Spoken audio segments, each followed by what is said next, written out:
Përshëndetje, në këtë video do të flasim për lule margaritën. Në disa krahina quhet lule dele ose daisy në anglisht. Do të tregojmë legjenda rreth kësaj lule, si dhe mjaft fakte interesante rreth saj. Kjo është një nga lulet e preferuara të shumë njerëzve. Ju ftojmë të na ndiqni në videon tonë. Lulja e vogël dhe e bukur e daisyt, lule margaritës, e njohur në latinisht Bellis perennis, ka petalet e saj të bardha dhe qendrën e artë. Ajo ka qenë prej kohësh simbol i pafajësisë, dashurisë së pastër dhe rilindjes. Kjo ka rrënë të thella në mitologjinë romake, kelte dhe greke.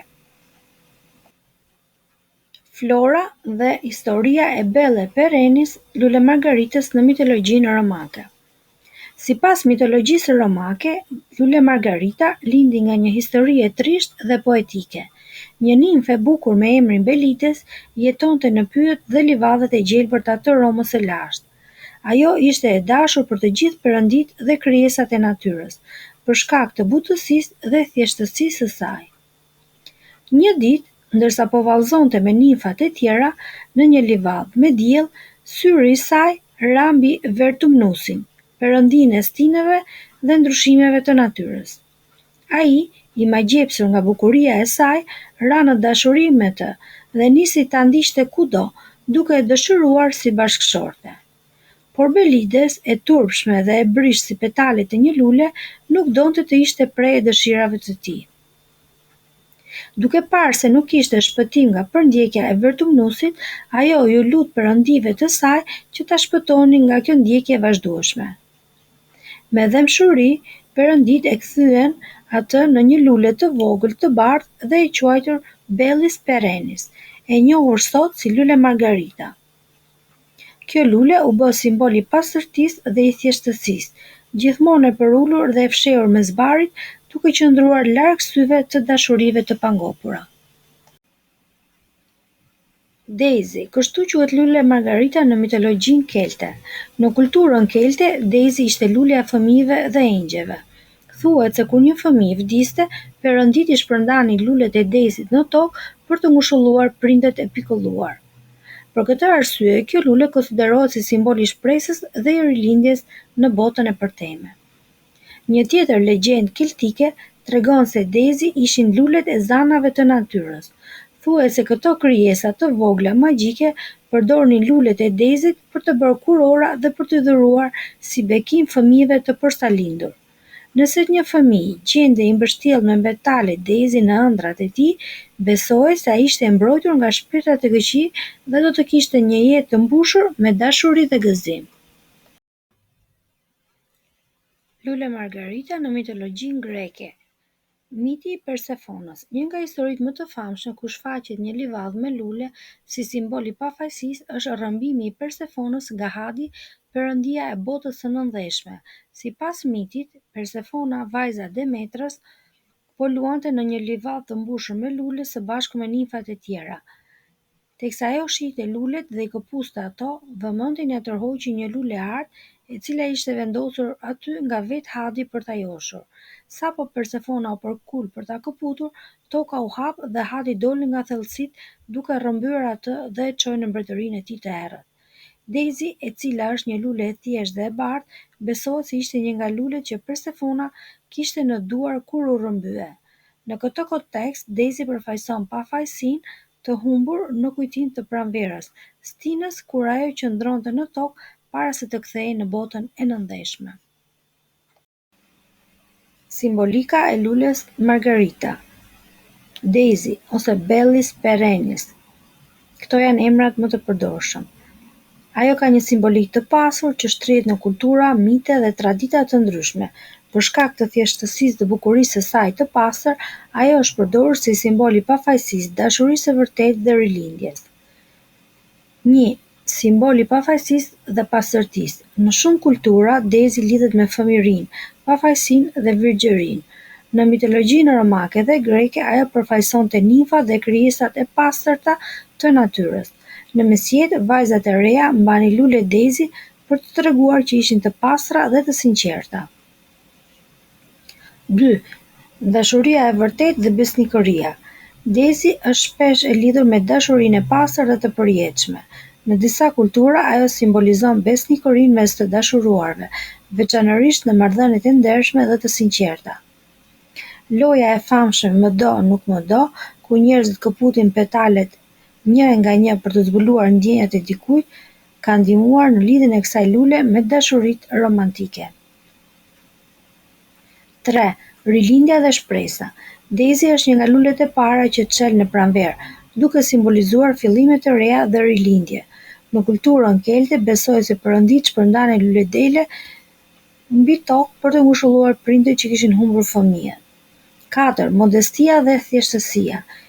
Me që është një lule që rritet kudo dhe nuk kërkon shumë kujdes, ajo përfaqëson modestinë, thjeshtësinë dhe qëndrueshmërinë.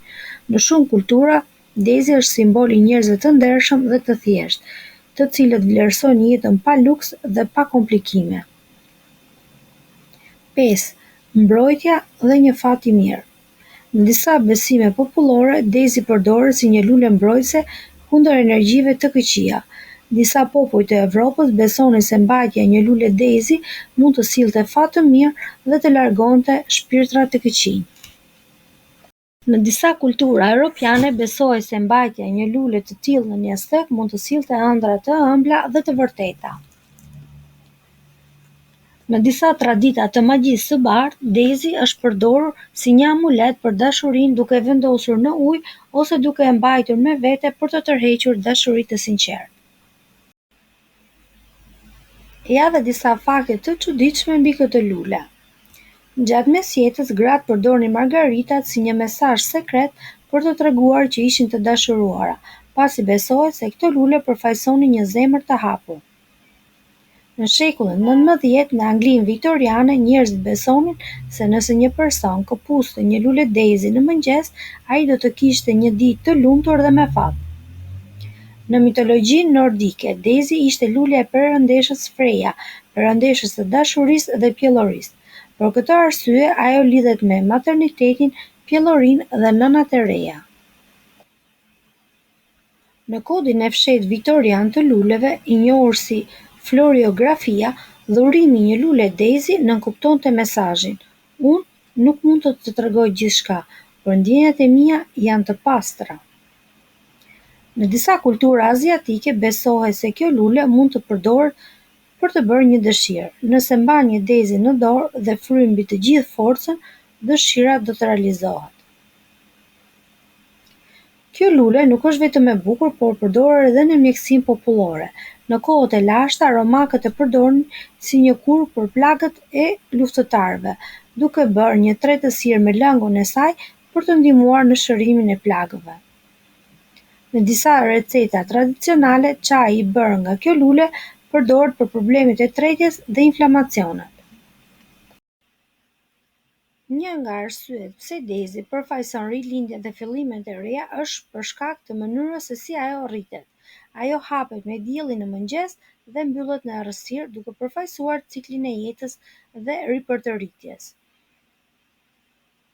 Lulja mund të rritet edhe në kushte të vështira, kështu që bëhet simbol i forcës dhe i qëndrueshmërisë. Poeti i famshëm anglez Geoffrey Chaucer e përmend Daisy në veprat e tij, duke e quajtur atë lule e ditës, për shkak të mënyrës së saj të hapjes dhe mbylljes me dritën e diellit. Në shumë piktura mesjetare, Shën Maria, Virgjëresha Mari, shpesh përshkruhet me lule Daisy rreth saj, duke simbolizuar pastërtinë dhe përullësinë. Në përgjithësi, lule Margarita Daisy është shumë më tepër se një lule e zakonshme. Ajo mbart me vete histori të pasur mitologjike, kulturore dhe shpirtërore, e cila vazhdon të jetë sot e dashur në të gjithë botën. Kjo lule është shumë e përhapur në livadë në të gjithë botën. Për këtë arsye, ajo thirret në Shqipëri lule Margarita, në anglisht Daisy, italisht Margherita, spanjisht Margarita. Në anglisht, emri i saj Daisy vjen nga fjala e vjetër day eye, syri i ditës, sepse lulja hapet me lindjen e diellit dhe mbyllet në mbrëmje. Ndërkohë, duhet të kemi parasysh se margarita shpesh përdoret dhe për të përshkruar lulet e familjes Asteraceae, të cilat janë të ngjashme me Bellis perennis, por janë më të mëdha. Të nderuar miq, nëse ju ka pëlqyer kjo video, ju lutem ta shpërndani. Ne e dim që kjo lule ka shumë adhurues në të gjithë botën.